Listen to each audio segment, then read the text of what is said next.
네, 서울스레이 장로교회 여러분들 평안하셨습니까? 오늘 6월 25일 금요일입니다. 6월 25일 그러면은 우리 민족에게는 굉장히 안타까운 날이죠.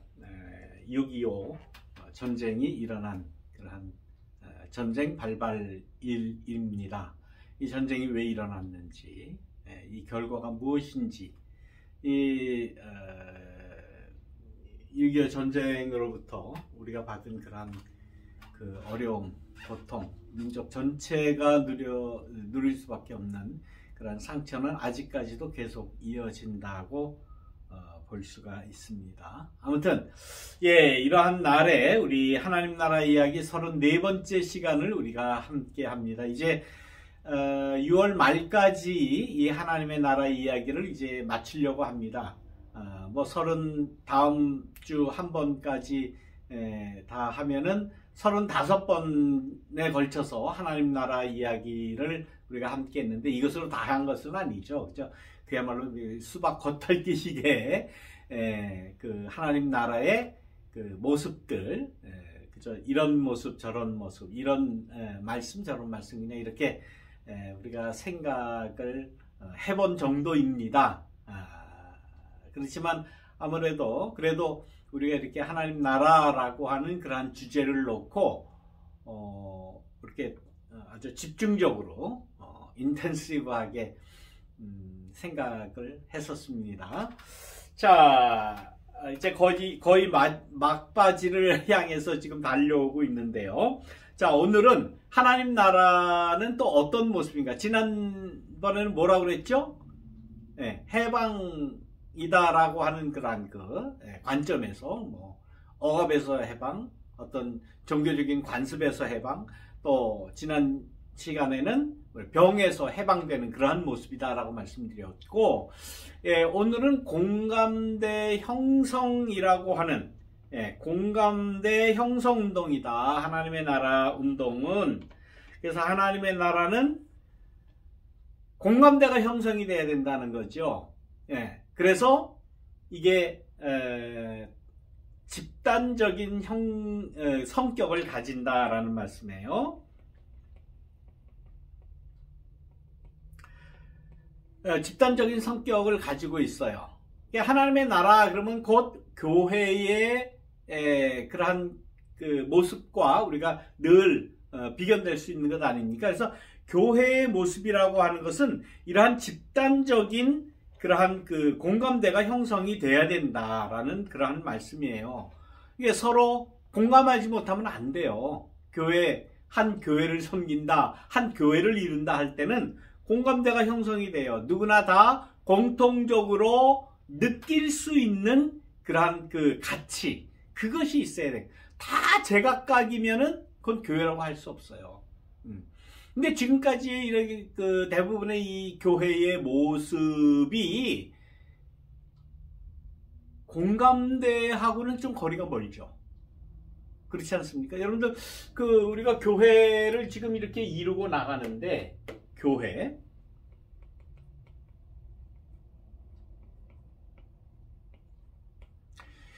교회를 이루고 나가는데 우리가 교회 구성원들 모두가 함께 공감대를 형성하는 게 뭔가? 라고 한번 생각해 보셨습니까? 어떤 그 공통적인 그런 가치를 우리가 추구합니까? 굉장히 모호해져요. 굉장히 하나님 나라를 이룬다, 하나님의 영광을 위해서 우리가 교회를 이룬다, 이런 말들은 일반적으로 많이 하죠. 근데 그게 뭐냐라고 할 때는 굉장히 모호해져요. 대부분 교회에 왜 다니느냐, 교회를 왜 형성하느냐 이렇게 물어보면 다 개인적인 이유, 개인적인 가치만 주로 이야기를 합니다. 내가 어떻게 되기 위해서, 복받기 위해서, 안전하기 위해서, 내 자녀들 잘 되기 위해서, 내 앞날이 잘 되기 위해서, 혹은 외롭지 않기 위해서, 이런 이야기들을 다 이야기하는 것을 서로 다 그렇게 이야기해요. 그러면서 이것이 공감대 형성인가 보다라고 착각을 하는 거예요. 그렇지 않습니다. 공동의 어떤 가치 추구하는 바가 있어야 되지 않겠습니까? 교회라고 하면은. 예. 근데 그런 것이 굉장히 희박해질 수밖에 없었다. 1차적 왜 그랬을까? 왜 그렇게 개인적으로 다 개인적으로만 그렇게 개인적 가치만 추구할까? 첫째는 목사들 책임이에요. 목사들이 그렇게 가르치지를 않아서 그래요. 우리가 무슨 가치를 위해서 교회로 모였다라고 하는 걸 가르치질 않아요. 그리고 가르친다는 게 다 개인적인 가치 추구하는 것만 가르쳤기 때문에 뭐 교인들이야 뭐 잘 모를 수 있죠. 그 책임은 목사한테 있다라는 거예요. 목사가 정신을 차려야, 정신을 차리고 제대로 된 가치관을 가져야, 제대로 된 성서관을 가지고 제대로 된 하나님, 제대로 된 예수님의 하나님의 나라가 뭐냐라는 그런 그 가치관을 가지지 않으면 다 개인적인 가치가 최고의 그 미덕인 양, 그것이 신앙인 양 지금까지 생각하게 된다는 거예요. 그래서 우리가 이 교회를 이룬다, 우리 교회를 우리가 이루어 나간다라고 할 때에 우리가 추구해야 될 것이 뭐냐? 우리가 같이 공통적으로 생각하고 공통적으로 중요하게 생각해야 할 그러한 그 신앙의 가치가 무엇인가 하는 것은 늘 목사와 교우들 간의 그러한 관계 속에서, 대화 속에서, 삶 속에서 교회로 모여서 늘 기도와 모든 것을 통해서 늘 새롭게 만들어져 가야 된다라는 거예요.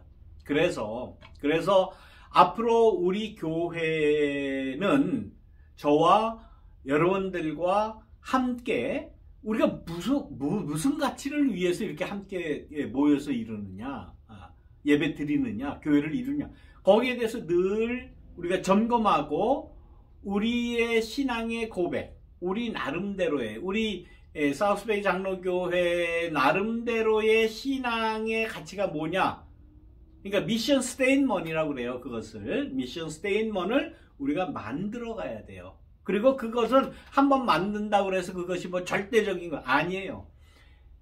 가능하면 매해마다 그것을 업투데이트 해 나가면서 늘 변화와 성장을 함께 동시에 이루어 나가야 된다. 그것이 교회다라고 말씀드릴 수가 있습니다.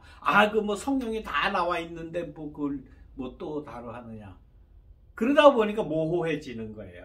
그러다가 보니까 이게 뭐 그냥 개인적인 그런 그 윤리, 개인적인 성취, 개인적인 좀 심하게 말하면 욕심, 그게 신앙인 줄 알아요. 그게 공동체의 가치인 줄 알아요. 아니에요. 네. 예수님께서 우리에게 지금까지 그 복음서를 통해서 누누이 하셨던 그러한 말씀, 제자들을 불러놓고 하나님의 나라는 이렇게 해야 된다, 뭐 해방의 가치를 우리가 추구해야 된다, 해방해야 된다, 자유로워야 된다 등등 말씀하신 그 모든 것과 우리가 살아가는 이 시대의 어떤 그 이슈들, 그 뭐 세상에서 이루어지는 그러한 이슈들, 그건 세속적인 거기 때문에 우리가 타치할 게 아니에요. 우리가 뭐 할 게 아니고 우리는 하나님의 영광만을 위해서 산다. 그렇게 이야기하는 게 믿음이 있는 것 같이 같으세요?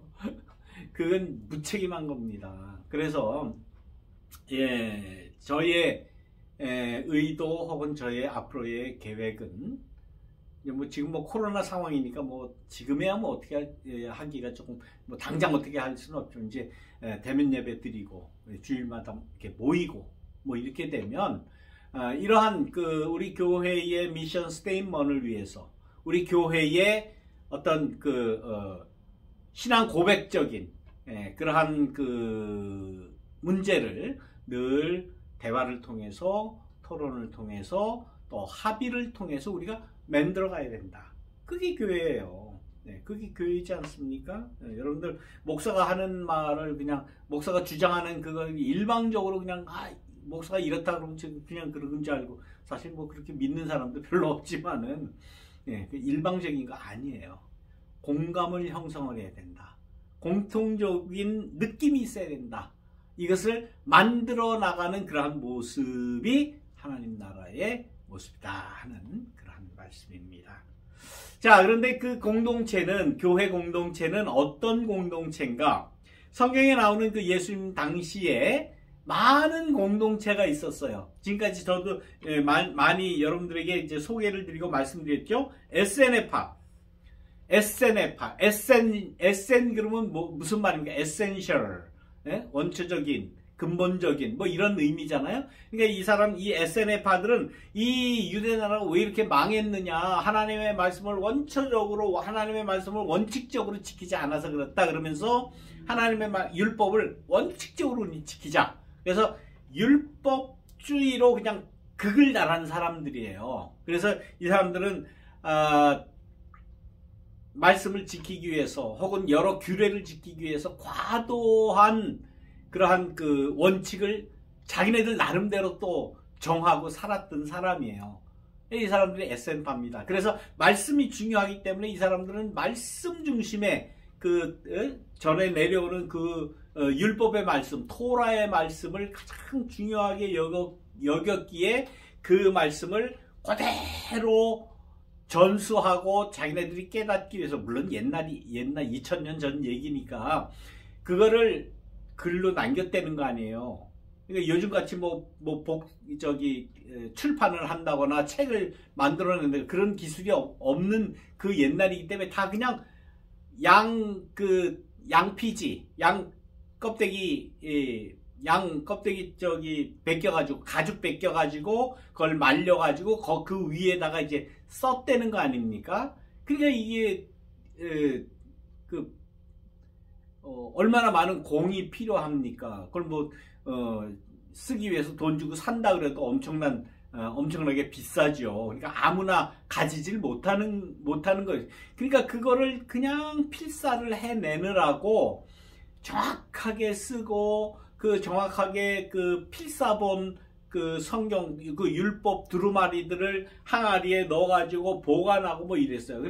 그러다가 이제 전쟁도 나고 또 공격도 당하고 그럴 때에 빼앗기기도 하고 불도 나고 그럴 거 아닙니까? 그래서 이 SN파 사람들이 어디로 나갔다? 광야로 나간 거예요. 광야로 나가서 그 율법의 말씀을 잘 보관하기 위해서 나름대로 자기네들만 아는 그런 동굴에 갖다 숨긴 거 아닙니까? 예수님 당시에 있었던 이 SN파들이 숨긴 율법 사본들, 그것이 항아리에 담겨져 있다가 최근 신의 사본이 발견된 때가 언젠가 있어. 갑자기 연대가 기억이 안 나. 1957년인가 58년 50년대인가요? 40년대인가요? 아무튼 최근이잖아요. 물론 최근에 한 60년 전에 70년 전에 그때에 유대 광야에서 어떤 굴 속에 보관된 것이 발견된 것 아닙니까? 그것이 사해사본이에요. 사해사본이라고 하는 유명한 율법 복사본들이에요. 그들은 또 그들 나름대로의 당시에 우리가 해야 할 일들을 나름대로 철저하게 했다고 볼 수가 있어요. 그들은 그러한 율법의 말씀을 지켜야 된다고 하는 그러한 공감대를 형성을 하고 있었어요. 그래서 그 말씀을 올바로 지키기 위해서 자기네 생활도 그야말로 정결한, 금욕적인, 또 은둔적인 그러한 생활을 함으로써 그 말씀을 지킨 그러한 부류의 커뮤니티가 있었다는 거죠. 그 다음에 우리가 잘 아는 열심당, 젤로당이죠. 젤로당. 이 사람들은 그거 가지고 안 된다. 우리가 로마에 빨리 해방을 받기 위해서 우리 민족적인 자존심도 세우고 한 나라로서 주체적인 독립적인 그러한 가치를 지키고 삶을 살기 위해서 우리가 이 로마 놈들을 쫓아내야 된다 된다라고 주장을 하면서 로마와 언제나 그 대결을 할 수 있는 무력적인 그러한 그 충돌이라도 우리가 일으켜서 그들을 무력적으로라도 내쫓아야 된다라고 주장을 하는 그러한 공감대를 형성하는 나름대로의 커뮤니티를 이루고 살았어요. 그래서 그 사람들 늘 칼을 가지고 다녔잖아요. 그래서 시카리라고 그렇게 이야기하기도 해요. 시카리라는 말은 칼이라는 말이에요. 단도. 품에 품고 다니다가 로마 뭐 주요 인사든지 이런 지 만나면 그냥 찔러서 죽여서라도 이것들을 내쫓아야 된다. 예수님의 제자 가운데에서도 칼을 품고 다니는 자들이 있었잖아요. 그 중에 대표적인 자가 누구예요? 베드로가 아니에요. 네. 근데 예수님의 제자는 이러한 공동체의 사람들도 포함이 되어 있었다라고 하는 그러한 말씀이죠. 그러니까 뭐 이 에센파 굉장히 종교적으로 종교적인 그러한 사람들이었고 열심당, 젤로당 이런 사람은 굉장히 공격적인 무력 투쟁적인 그러한 공감대를 형성하고 있던 그러한 공동체의 일원이었다. 근데 이 사람들은 대부분 이게 좀 배타적이에요. 배타적이면서 운동적입니다. 배타적. 그러니까 공감을 인정하고 형성하는 그 사람들끼리만의 어떤 모임이에요. SN파도 역시 마찬가지고 열심당, 젤로당도 역시 마찬가지. 아무나 넣어주질 않아요. 나름대로의 규약이 있고 나름대로의 질서가 있고 나름대로의 어떤 그 행동 규칙이 있고 그리고 은둔적이었어요. 은둔적일 수밖에 없죠. 잡히면 죽으니까. 그래서 은둔적인 정치, 종교 이렇게 다 혼합된 그러한 그 집단이 그 당시에 있었는데, 그래서 이 SNF파도 광야에 나가서 활동을 했다고 그랬죠. 광야에 나가서 자기네들끼리 모인 데서 자기네들끼리의 어떤 그 규약 규범대로, 또 젤로땅 역시 마찬가지죠. 은둔적이고 배타적인, 아무나 넣어주지 않았다는 거예요. 그런 나름대로의 자기네들끼리의 공감을 하는 그러한 집단이었는데, 하나님의 나라, 예수님의 이 하나님의 나라 운동이라고 하는 것은 지금 현실도 물론 중요하지만 다가오는 세상, 그러니까 다가오는 하나님의 나라, 다가오는 세상의 현실을 추구했기 때문에 다가오는 그러한 그 시대, 하나님의 나라, 진정한 그 하나님의 뜻이 이루어지는 그러한 현실은 은둔적일 수 없고 배타적이면 안 된다는 거예요. 누구나 다 올 수 있고 우리가 사는 이 세상에서 그냥 이렇게 펼쳐져야 된다라고 주장을 했다는 겁니다. 그래서 배타적인 엘리트주의 운동이 될 수 없었다. Exclusive 엘리티즘. 이러한 그 모습이 하나님의 나라다. 뭐 여기에 대해서 우리가 추구해야 될 것, 배타적이면 안 된다는 거죠. 누구나 다 포용할 수가 있어야 된다. 근데 이제 교회의 모습들이 지금 현재 뭐 우리 교회를 포함해서 교회의 모습들이 굉장히 배타적인 그러한 그 모습을 가질 수밖에 또 없지요. 우리가 살다 보면 이제 편한 사람들끼리 모이게 되고, 아는 사람들끼리 모이게 되고, 또 뭐 연고가 있는 사람들끼리 모이게 되고, 뭐 그렇게 됩니다. 그래서 특히 이제 이민 교회의 모습이 그러죠. 뭐 특정 그 지방 혹은 특정 고향 뭐 이런 사람들끼리 모이는 그런 모습들이 많이 있어요. 참 고질적인 그러한 그 모습인데, 대부분 우리 교회는 아마 그렇지 않은 걸로 제가 알고 있어요. 그 이민 초기에 그런 현상이 많이 나타나죠. 한국에 있는 어떤 교회의 교인들이 와서 이 뭐 그 이민 와서 뭐 지교회를 세우듯이 이렇게 그 한국의 그 모교회에서 온 사람들이 주축으로 이루는 교회, 뭐 그런 교회죠. 또 무슨 우리 이 교회는 뭐 특정 지방 사람들만 모인다. 그래서 경상도 사람만 주로 모이는 교회, 뭐 전라도 사람만 모이는 교회. 또 이민 초기에는 이북에서 온 사람들, 이북 사람 중심의 교회, 뭐 이런 그 교회의 모습들이 많았어요. 근데 지금은 이제 대부분 다 그것이 아마 별로 그렇게 특징으로 나타나지는 않는다라고 생각됩니다. 근데 이제 또 한 가지 이제 문제가 있었는데 뭔가 하면 엘리트주의, 엘리티즘.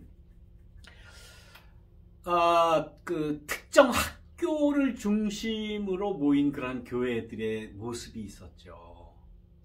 그래서 이 교회는 뭐 무슨 학교 출신들이 모였다.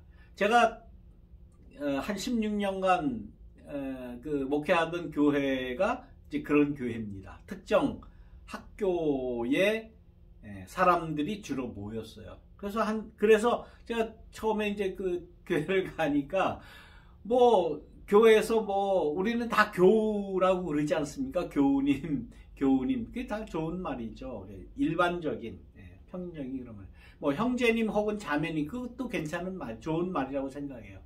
근데 그 교회 딱 가보니까 뭐 선배님 후배님 그러더라고요. 선배님 후배님 뭐 그러면서 뭐 몇 학번 뭐 이렇게 주로 얘기를 해요. 뭐 형님 그렇게 얘기를 하는 게 아니라 뭐 몇 학번 선배, 뭐 몇 학번 후배, 뭐 이렇게 얘기를 하다가 보니까 그 학교 안 나온 사람은 뭡니까? 그럼 도대체가 무슨 교회가 동창회예요? 그런 모습은 그건 올바르지 않다. 그건 말은 안 하지만, 대놓고 말은 안 하지만 일종의 그 엘리티즘 아닙니까?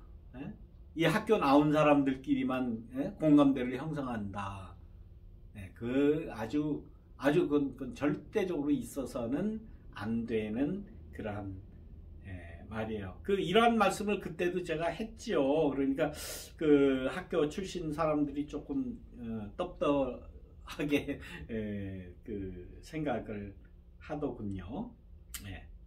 아무튼 이러한 그 배타적이나 엘리트주의 이런 것은 하나님의 나라 운동에 적합하지 않다. 그리고 금욕적인 그러한 모습. 뭐 교회 다니니까 뭐 금욕적으로, 옛날에는 뭐 별걸 다 금기시했죠. 머리 길러도 안 된다. 뭐 여성분들 뭐 짧은 치마 입어도 안 된다. 뭐 반드시 무릎 아래로 내려오는 꼭 치마를 입어야 된다. 뭐 바지 입어도 안 됐죠. 남자들도 반드시 머리를 단정하게 이렇게 그 스포츠 머리 내지는 아주 짧게 이렇게 해야 된다. 뭐 옷은 꼭 양복을 입고 다녀야 된다. 양복 중에서도 뭡니까 까만 양복을 주로 입어야 된다. 뭐 이런 그 얘기들이 많이 있었어요. 그런 모습이 어디 있습니까? 지금 다 자유롭게 그냥 입으면 돼요. 있는 거 입으면 되고 자유롭게 입으면 되는 거예요. 그리고 은둔적이면은 은둔적인 거 이것도 하나님 나라에 적합하지 않다. 이거 다 적합하지 않은 그런 거예요. 엘리트주의, 뭐 이런 금욕적인 거, 은둔적인 거, 차별을 두는 것, 이런 것, 그런 모습은 하나님의 나라 자유로워야 된다. 자유로워야 된다. 그러나 이제 마지막으로 중요한 것, 예수님에게 있어서 급선무는 뭐냐? 그럼 그 모하제는 그러한 그 공감대를 형성하는 거냐? 악마적인 구조악을 파괴하는 것. 구조적인 악, 구조적인 모순, 구조모순, 구조악, 이거를 타파해야 된다는 거예요. 이건 급선무예요. 예수님에게서 하나님의 나라는 이 구조악, demonic, structural, evil, 이거를 파괴해야 된다. 이거를 타도해야 된다라고 하는 것은 급선무였어요. 구조적으로 사람을 억압하는, 구조적으로 사람을 꼼짝 못하게 하는 이런 것은 있어서는 안 된다라고 말씀을 하시면서 그 말씀이 예수님의 삶 가운데 어떻게 이루어졌느냐. 늘 예수님은 민중들과 함께 더불어 먹는 것을 그래서 중요하게 여긴 거예요. 구조 모순이나 구조 악으로 인해서 억압을 당하고 규제를 당하는 자가 누군가? 늘 민중들이었어요. 민중들. 네. 이러한 것을 예수님께서는 해체하기 위해서 세리와 죄인들 또 그 제자들과 함께 앉아서 먹고 이야기하고 격이 없이 똑같은 그러한 관계를 맺었다. 그러니까 여기에 대해서 유다의 지배층들이 구조 악의 이득을 보는 그 지배층, 지배자, 기득권자, 이 사람들이 항의를 하죠. 예수는 왜 그럽니까? 왜 이 질서를 무너뜨리려고 합니까? 예수님에게 있어서 하나님의 나라의 아주 급선무는 뭐냐? 이러한 구조 악을, 구조 모순을 타파하는 것, 구조 악을 깨는 것, 이것이 하나님 나라의 아주 중요한 그러한 과제였다라는 것을 여러분들 꼭 기억해 주시기를 바랍니다. 자, 여러분들 다음 주에 만나 뵐 때까지 여러분들 평안히 계시기를 바랍니다. 여러분들 안녕.